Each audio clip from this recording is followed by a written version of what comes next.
حدیث مبارک ہے، فرمایا الا ان فی الجسد مضغۃ اذا صلحت صلح الجسد کلہ واذا فسدت فسد الجسد کلہ الا وہی القلب۔ فرمایا اے لوگو سن لو، بے شک بدن کے اندر گوشت کا ایک ٹکڑا ہے، اگر وہ سدھر جائے تو سارا بدن سدھر جاتا ہے، اور اگر وہ بگڑ جائے تو سارا بدن بگڑ جاتا ہے۔ وہ کون سا ٹکڑا؟ جس کی صلاح اور درستی کے اوپر بدن کی درستی کا مدار ہے، اور جس کے بگاڑ کے اوپر پورے بدن کے بگاڑ کا مدار ہے۔ فرمایا سن لو، وہ دل ہے، کہ دل سدھر گیا تو پورا بدن سدھر جائے گا، اور دل بگڑ گیا تو سارا بدن بگڑ جائے گا۔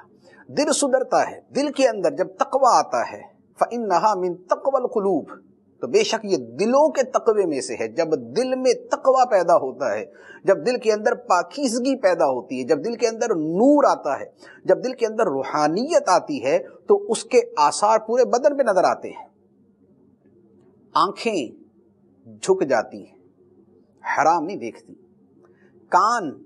تلاوت قرآن اور نعت حبیب خدا صلی اللہ علیہ وآلہ وسلم سننے لگتے ہیں، زبان اللہ کا ذکر کرنے لگتی ہے،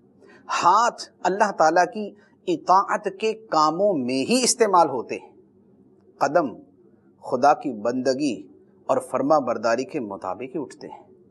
جب دل سدھرتا ہے تو اعضاء کے اوپر اس کے اثرات نظر آنا شروع ہو جاتے ہیں، پھر نمازوں کا خشوع بھی نصیب ہوتا ہے، پھر تلاوت کی توفیق بھی نصیب ہو جاتی ہے، پھر تلاوت کے اندر دل بھی لگتا ہے، پھر عبادات کے اندر رغبت بھی پیدا ہوتی ہے، پھر سجدوں کا شوق بھی پیدا ہوتا ہے، پھر عبادت کی لذت بھی نصیب ہوتی ہے، پھر ایمان کی مٹھاس بھی ملنا شروع ہو جاتی ہے،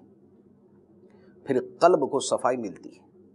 تو یہ جو قلب کی طہارت ہے، یہ جو دل کی صفائی ہے، اس کے اثرات پورے وجود پہ ظاہر ہونا شروع ہو جاتے ہیں۔ اور اگر اس کے الٹ ہو جائے، اگر دل بگڑ جائے، دل تاریک ہو جائے، دل سیاہ ہو جائے،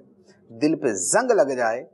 تو پھر نہ نصیحت اثر کرتی ہے، نہ آنکھ حیا کرتی ہے، نہ زبان پرواہ کرتی ہے، نہ کانوں کو خوف خدا ہوتا ہے، نہ بندے کے ہاتھ ظلم کرنے سے جو ہے وہ ڈرتے ہیں، نہ اس کے قدم گناہ کی طرف اٹھتے ہوئے جھجکتے ہیں، پھر وہ سب کچھ کرنے کو تیار ہو جاتا ہے۔ اس لیے معرفت کی جو بنیاد ہے وہ ہے ہی گناہوں کے ترک پر اور دل کی اصلاح پر۔ دل صاف ہوا